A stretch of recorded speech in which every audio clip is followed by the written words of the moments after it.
Hi everyone, I hope you can hear me. Let me know in the comments if you can hear me.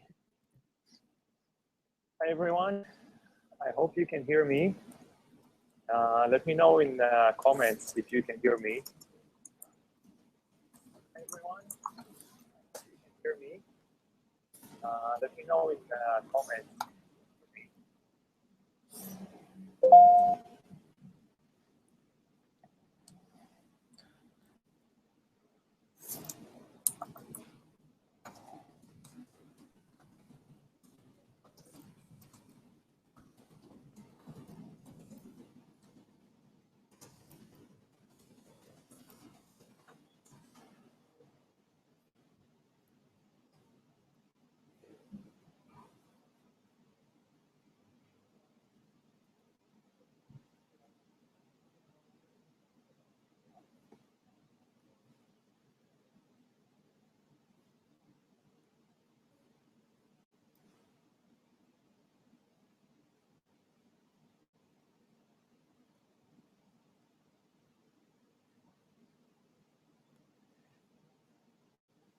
Thank you. There is some, I think there's a few seconds delay. So if I say something, I think you're only going to hear me after a few seconds. So there may be a little bit of a delay if you type me a chat message and I start answering, but you're only going to hear it maybe 10 seconds later. It's kind of funny because I can see myself the way I was 10 seconds ago when I look at the channel. So it's kind of fun.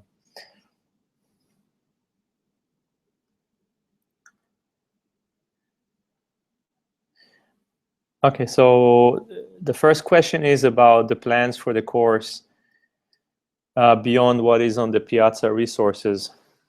My perspective on the course is that so this obviously is a very important area, data analysis, machine learning, data science, and so on. A lot of the courses are very academic. And what I'm trying to do here in this course is to make it more practical. But by practical, I don't mean watered down. And I don't mean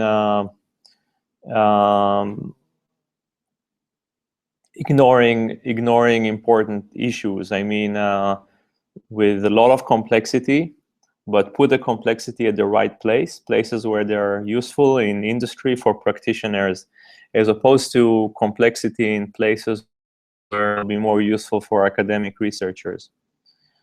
And so that kind of dictated the type of material that I'm covering and the emphasis.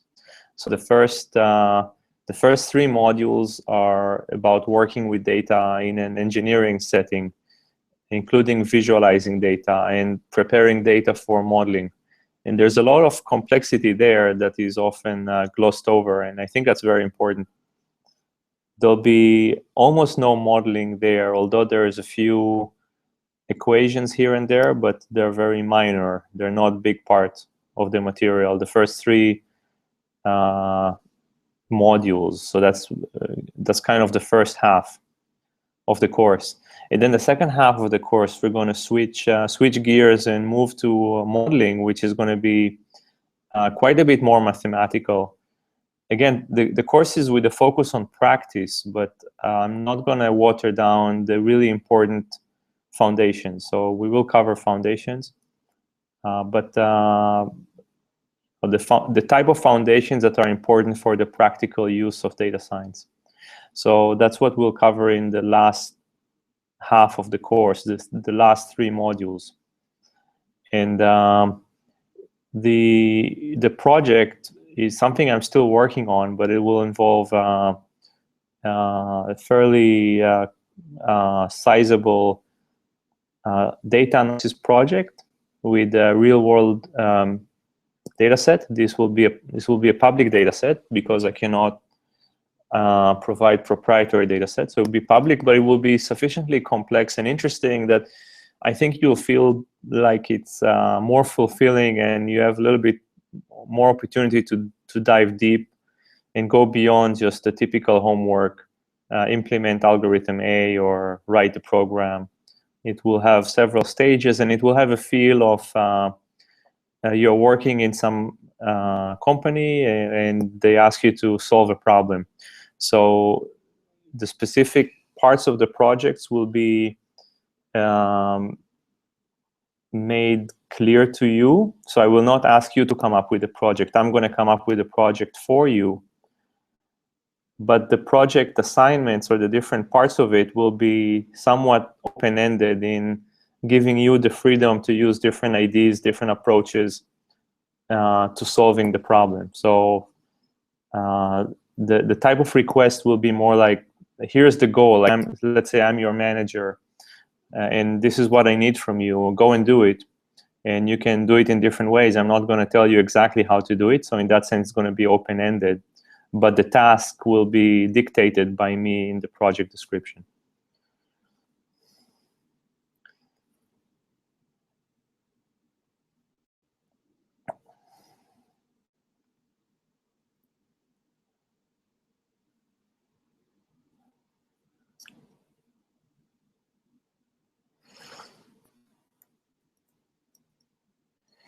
I hope, by the way, there's no echo right now. I turned down the volume on the YouTube, so I don't hear myself, and I hope you don't have an echo.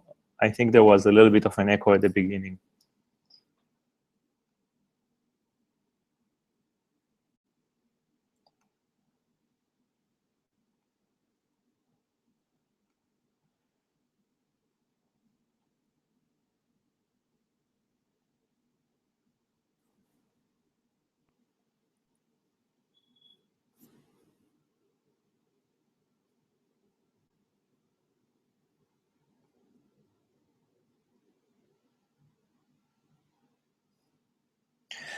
Okay, so there's a question here about the relationship between discourse and machine learning.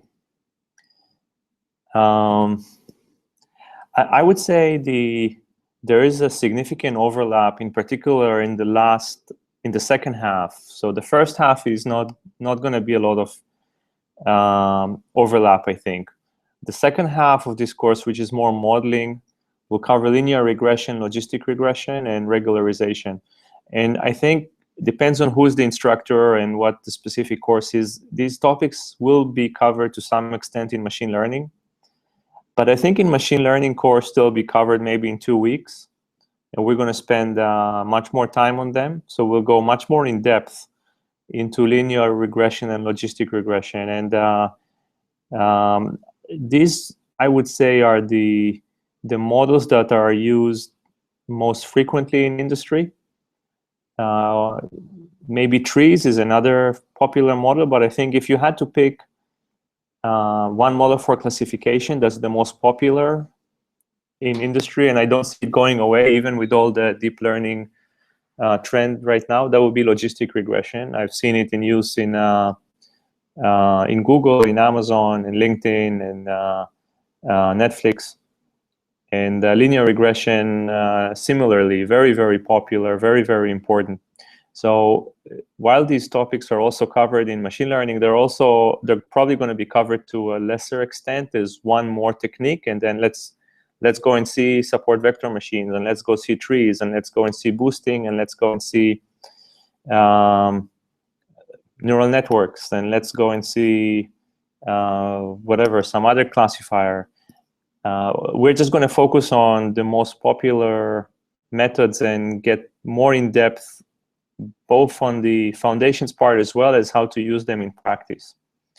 And that kind of aligns nicely with the perspective I have for this course. It's more practical, and it's more supposed to prepare people for a practical data science project, as opposed to giving in machine learning course an overview of the machine learning as a general problem, and an overview of a lot of different methods that have been proposed, and the relative strengths and weaknesses, and how would you compare them, and giving you the tools to come up with a new method, perhaps. So that there's a significant difference, even though there is some overlap, I would say, in the second half of the course.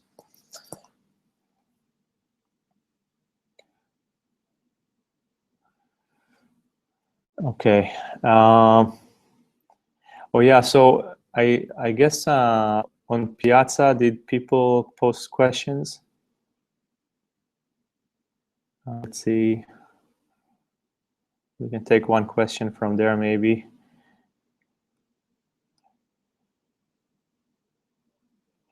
Okay, so the first question, which was also replicated here in this chat, is I'd like to know a little bit more about you and why you came to teach this course and what you look forward in the future of this field. So I actually at some point I like if you go look in Piazza direction where students introduce themselves at the very top in the left side, like you have this map in the world and different students say a few words about themselves. So if you scroll down or search my name, I actually put a message there. I put a post there introducing myself. And I also put a link to my blog, which is www.ml-exchange.com. This is a new blog. I just started it about 2 weeks ago. But the very first post there talks about my background in academia and moving to industry. So if you'd like to know more about that, you can look at that blog post. The first post, I mean the oldest post, it will be the last if you scroll down in my blog site. Again, www.ml-exchange.com. Why do I teach this course? I really like teaching, and actually I miss teaching. That's one of the things I miss from being a professor. I view that as a big, as a privilege and as fun. I really kind of get up in the morning and excited about interacting with students. And I think many professors are not that, actually, to be honest. Many view that as a distraction. But I actually really like teaching, and I miss that. And I'm a big believer in new technologies in teaching, including online education. I don't know if it's necessarily going to replace completely regular teaching, but I think it's very powerful, and I think it'd be really interesting for me to try it out and see what it's like as an instructor. And I also get my teaching fix a little bit, so I get to enjoy it as well. Okay, let's see what else.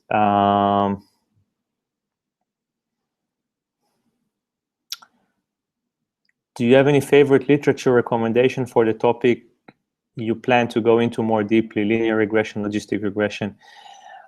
So the answer is yes. There are a lot of textbooks. Since we're going to cover both linear regression and logistic regression and regularization, I don't want to inundate you with like 3 fat books. So I created these condensed notes. They're very condensed, very short. It's almost like every word or every sentence counts there. You cannot remove a sentence without losing some important nuance. So they're very condensed, and because they're very condensed, they're also maybe a little bit hard to understand.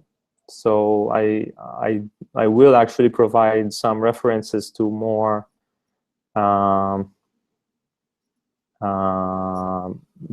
more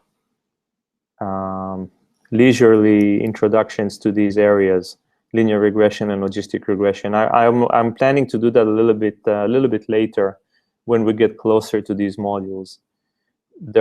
It's pretty hard to give one book, let's say, for linear regression or logistic regression, because it depends on the background. Some books are very gentle, and they are very good for people without a lot of math background or statistics background.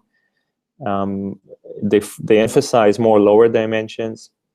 And then there are other textbooks which are assume some background knowledge, and they go into more advanced material. So it's not going to be a single thing. It's probably going to be like, here's a few resources. If you want, you can use. as a general statement regarding a textbook in machine learning, I kind of like Kevin Murphy's new book. It's I forgot the name, something like Probabilistic Approach to Machine Learning or Machine Learning, something by Kevin Murphy, relatively recent, about a few years ago, was published. Very comprehensive.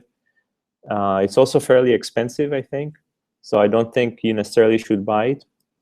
And I don't know about the book, but there's a chance it emphasizes the Bayesian viewpoint, because I know Kevin Murphy is somewhat Bayesian, which we will not emphasize in our course. So that may be somewhat of a discrepancy between the perspective in that book and the perspective we will take, which will emphasize the non-Bayesian approach, the frequentist. And the reason we're going to do that is because that's the prevalent method in industry. That's what I would say 95% of the time people use frequentist approaches rather than Bayesians. And I think people that say they use Bayesian approaches in industry, they probably just mean adding a penalty term like regularization, but that can be completely explained with frequentist means or frequentist tools. So I don't actually call this Bayesian. I would call Bayesian like a full Bayesian approach, where you look at the posterior distribution and so on. So with that caveat that Kevin Murphy's book is a little bit more Bayesian, or is more Bayesian than the approach we would take, I say I kind of like his book. Another I think pretty good book is by Bishop. Is a little bit older, Chris Bishop, and that's another kind of broad overview on machine learning. In both of these books, Bishop's book and Murphy's book, you can find linear regression, logistic regression, and regularization, but a lot of additional topics as well. But I can post some messages with more details as we get closer to these topics. Okay, let's see what's next. Are we going to use other tools for visualization, D3, Tableau? The answer is no. We're just going to use R. I think, and it's not because people don't use Tableau or D3. I think I would say the reason is that R is more than Tableau, at least, is more low level. D3 and Tableau, in addition to being more high level, they are also, I would say, more. They require more setup. So with D3, it's going to go through a browser, and you need to interact with JavaScript, I believe. In Tableau, you need to set it up, and that takes time and effort and focus. And I want this course to be focused on visualization methods and working with data. And I don't want you to spend time figuring out how to create JavaScript code or D3 code, or mess around with Tableau, how to install it, how to hook it up to data. That's also the reason why I'm not covering Hive and Spark and so on. They're very useful tools, and companies use them all over the place, but they require some setup and focus and effort. And if I do that, I probably cannot expect to cover or expect the students to put the same amount of effort into the more modeling parts, or the data visualization part, or the data processing part. You will spend half of your time or more on setting up Hive, or figuring out engineering details that are very specific to Hive, or similarly with the other tools.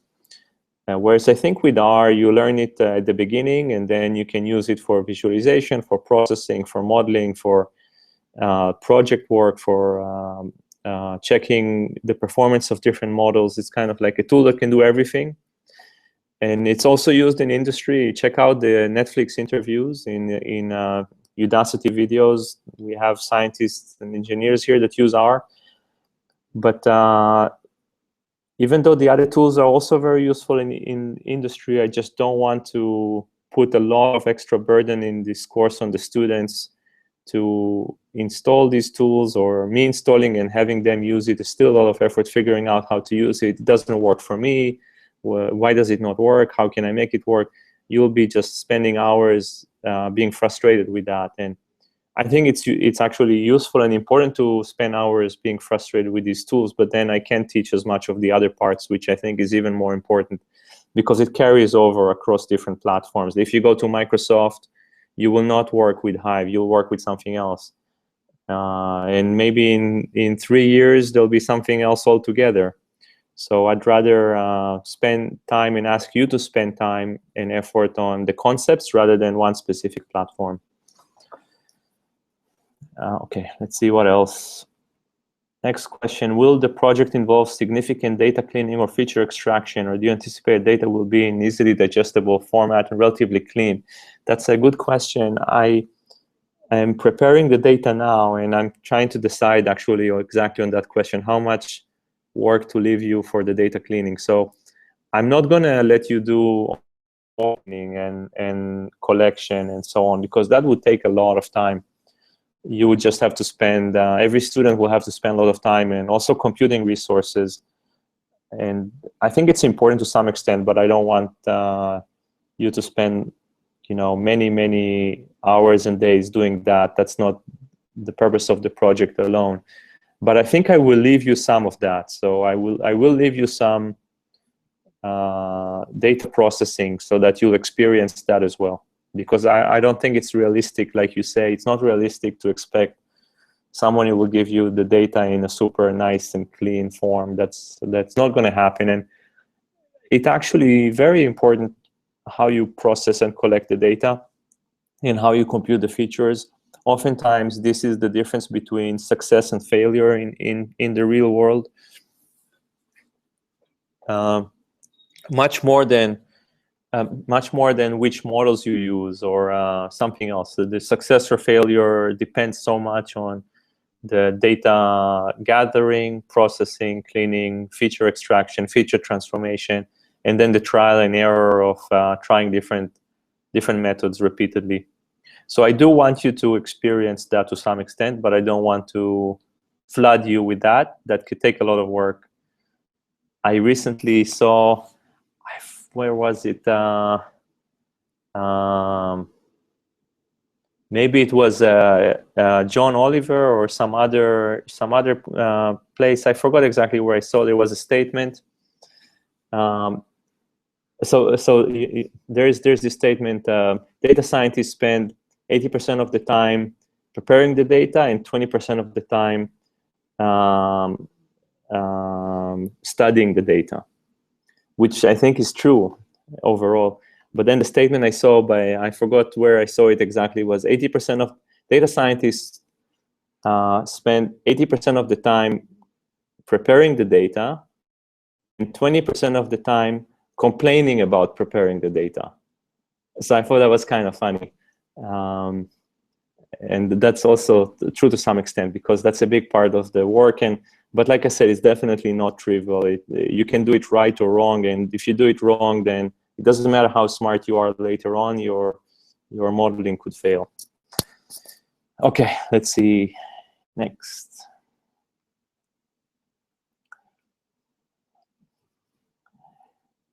There was some discussion at using alternatives to system.time due to its limited use, measuring the L factorial and quick runtime. Do you recommend we perform the analysis with alternatives? So there was a Piazza question about this a few days ago, or maybe a week ago. The answer that I gave there is, and I still believe, is I think for the sake of consistency, so that your answers are kind of somewhat, they're not going to be exactly the same as other students' answer, but for them to be roughly kind of similar, it makes more sense that there's some consistency, so everyone uses the same time measurement, which is why I suggested a specific function, and I didn't just ask you go and measure yourselves. Each student would measure it in a different way. I think it'd be easier for the graders if the answers are somewhat consistent. But having said that, when I have this style, maybe you notice my style is to leave the question somewhat open-ended. And I think that's appropriate for a graduate class and for a class specifically that deals with real world and practice rather than theory. So the questions are somewhat open-ended. It's not put your answer in this box. And if you cannot use system time because for some reason it doesn't work for you and you need to use a different measurement, or maybe you can and you think the other function is better and you just want to do a better job or more careful study, I'm going to try and I'm going to pass this information to the graders. Now keep in mind, we're going to have a lot of graders, I think about 9 graders, TAs. So I'm going to pass to them the context that I don't want to be super close-ended and super closed-minded in how to grade and how to evaluate answers. So if you do a good job and you answer the question, but you did something a little bit different from the way I asked for it, I don't necessarily want to penalize you for that. And so if you think you have a better way of doing something and it makes sense, then I think you can do that. But also keep in mind what I said about consistency, that it's going to make things harder. And we are a class of 300 students. Every student can do something a little bit different. It's going to make much harder the grading job. And since the graders are going to have a lot of work, I really want to be considerate of them and try to make their lives easier. Okay, let's see what's next. Would we be able to get the project prior to the completion of the modules? It would be great to begin as soon as practical so it's not crammed into the last 2 weeks.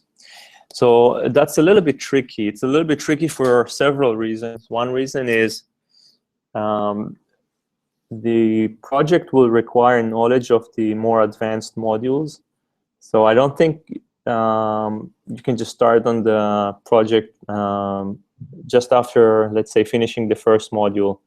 You probably need to experience the other modules as well. However, you can say, I want to finish the other modules as well. So you can say, I'm going to do all the videos at the beginning, and then I want to start doing the project after 2 weeks. Which is, I think it's fair to request that. Some students prefer that. I consulted some people at Udacity about that, and I got the feedback from them that most instructors do not do that. Now, I could be wrong, and if you think I'm wrong, let me know. I got the feedback that most instructors do not release all the assignments right at the beginning so that students can complete it super fast. And there may be different instructors may have different reasons.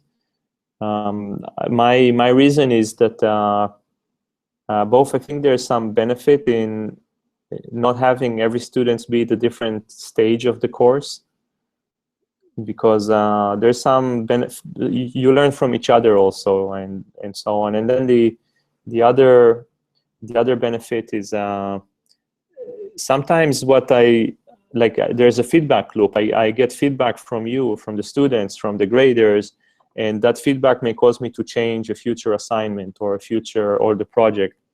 And so if I just publish, and this is the first time I'm teaching this class, so bear that in mind. I mean, it's not the first time. I taught this before, but that's the first time I'm doing it in this way. It's a little bit different from last time I taught this course. And so if I publish all the assignments and all the project assignments right at the beginning, and then let's say halfway through or a third way through, I figure it's too hard or it's too easy or I want to change something, I cannot do that anymore. And I will get feedback from you about the questions are not clear enough, or they're not interesting enough, or whatever. You want something a little bit different, or maybe the graders can't handle the workload, and I need to give fewer questions or something like that. So if I publish everything at the beginning, I cannot change anything later on. The very first time I'm teaching the class in this way, it's difficult for me to finalize at the beginning.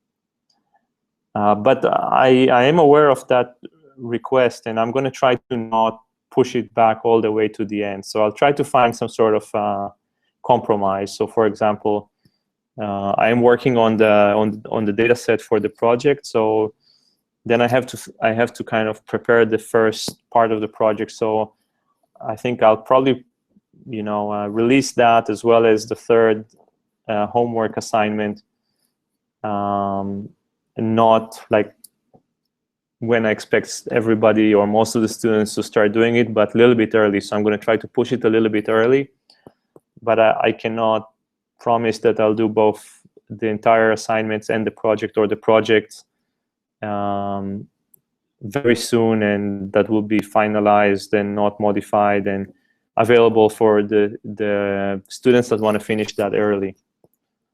And so I apologize if that makes some students less. That's gonna be somewhat of a burden on some of the students. Like I said, I did ask people in Udacity. I got the impression that I'm not like the only person that is going to do that. So if that was the case, then I'll probably try really hard to do it. But I got the impression that's not the case. So I'm like, okay, maybe that's okay to stagger the assignments and the project. It will not be all the way until the end, but it will not be everything ready at the beginning. So it will be somewhere in the middle. Okay. Something about Kevin Murphy's book, cheaper on Amazon UK. Interesting. Someone can start a business, buy some books in UK and ship them to the US and send them sell them in the US. A question about debate between frequentists and Bayesians. Other classes swear by Bayesians. I don't really understand the debate. There's kind of, I would say, two camps, frequentists and Bayesians, and sometimes there's fashions and so on. There was a significant fashion in the Bayesian direction, maybe about 10 years ago, 15 years ago, that went for about 10 years. And I think Michael Jordan was very effective in pushing that. He was a very influential person in machine learning, and a lot of his students got faculty jobs at top universities and kind of have the same philosophy of Bayesian machine learning. And that kind of created a big fashion of doing things with a Bayesian perspective. And I think now the current fashion is deep learning, so it's a little bit different. But regarding the debate between, I would should still say frequentist is still, like, if you count practitioners, probably 90% more would be frequentist practitioners in industry. In statistics, it's even higher. It's probably like 95% of statisticians are frequentists. 5% are I would say, and all of the traditional statistics area, like hypothesis testings in medical research and forecasting of financial markets. And I mean, this is pretty much almost all frequentist. In machine learning, it's a little bit more, maybe not quite as dramatic, 95%, 5%. Maybe it's more like, I don't know, 90-10 or 80-20 in the real world, in like among the practitioners. But still, frequentist is much more, I say, the vast majority. But there is this cohort of influential people that I would say came out of Michael Jordan's PhD mentorship under him. So more to the point, what's the deal there? So frequentists believe that there is a single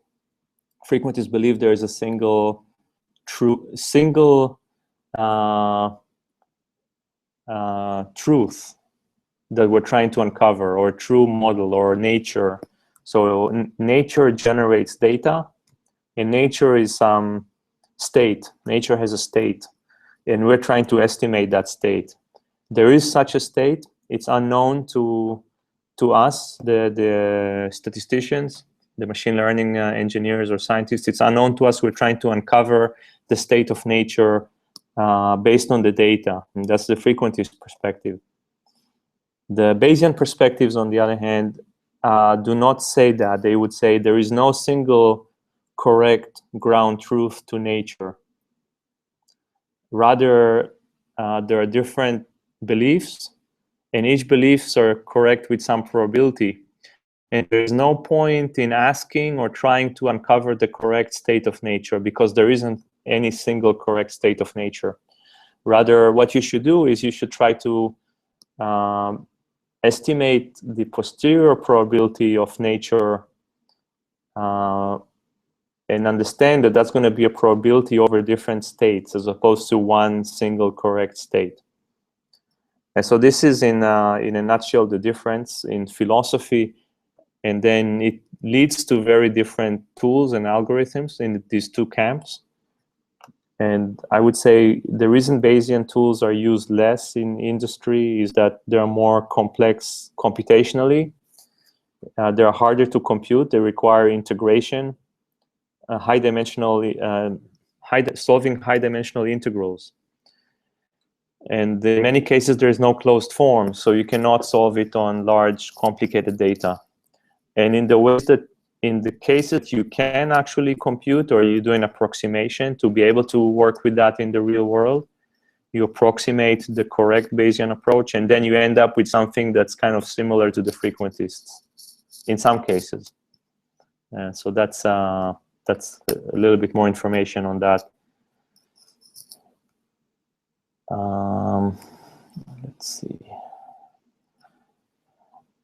So that's it right now on YouTube. Let me go to Piazza and see if there are any more comments over there.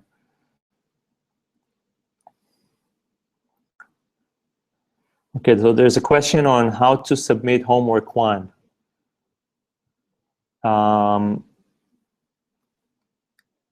So all the homeworks, all of them, including the project assignments and the homeworks, they should all be submitted via T-Square. Okay, not via Piazza. Make sure you can log into T-Square, and you'll see a homework 1 assignment where you can upload your PDF and just upload it in that way. And later on, if I request you to submit multiple files, maybe one file with code and one file with analysis or graphs, then just upload both files or zip them up. I will give you instructions whether to do the first or the second, but in any case, it will be submission via T-Square. And I personally prefer Piazza. I think T-Square is kind of slow and clunky, but T-Square has integration for grading, which I think will facilitate grading, which is going to be a lot of hard work. So if that makes it easier to grade, I'd prefer to do that.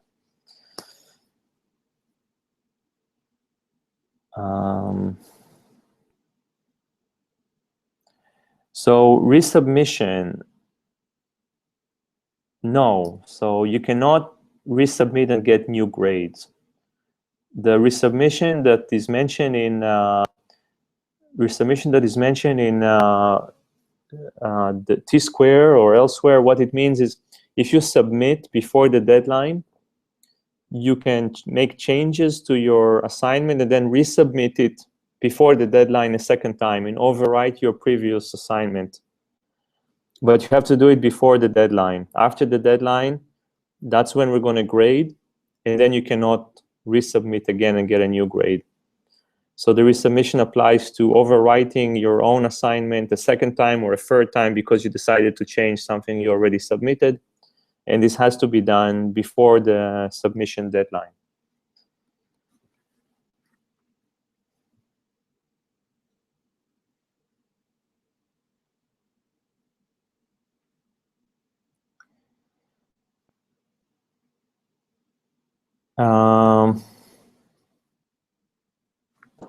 Let's see, are there any questions here?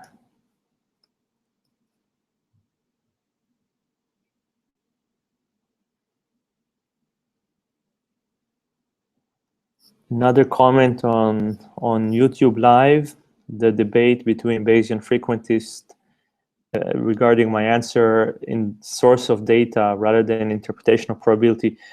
That's I think a clearer way to explain it in terms of modeling. There is such a thing as the frequentist definition of probability and the Bayesian definition of the probability function.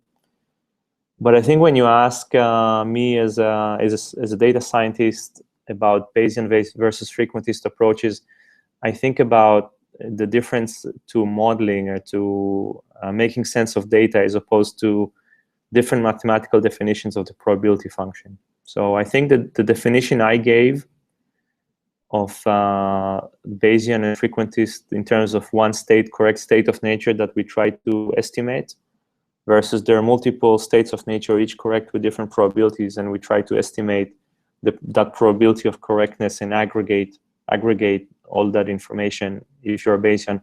I think that definition is more in line with like how they lead to different algorithms, frequentist or Bayesian algorithms, and how they lead to different results.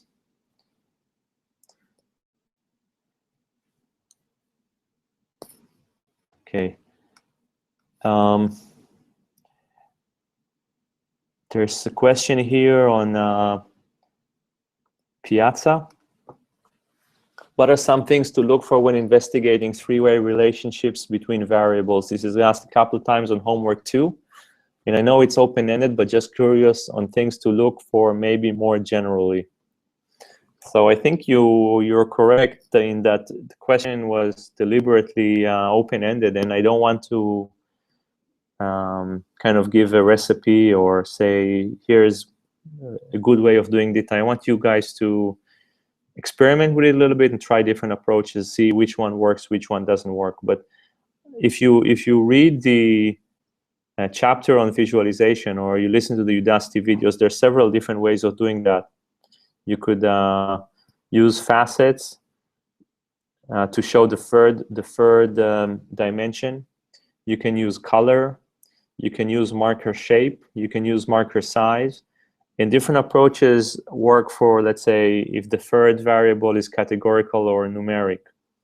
If it's categorical, maybe you can use facets. If it's numeric, you can still use facets, or maybe you can use color or something else. So this is something that I'm going to leave to you to figure out.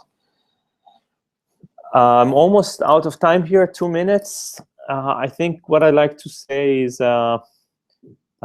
ask you to give me feedback in the post, in the comment to the post I posted this morning on the office hours. Did it work? Do you think it may change the format, make it different? Let me know what you think, and I'll try to see if there is a big desire to do it differently, and I'm definitely open to changing it based on what works best for you. And if you want also a different, like something that's more interactive, I can do that, but then there's a limit on the number of participants. So, I can do something like both of them, but then maybe less time each or whatever. Just let me know if you think that was effective or not. Thank you for streaming, and I hope, unless YouTube is not going to be nice to us, that the link to this video will be posted shortly on the YouTube channel. Thank you, and bye-bye.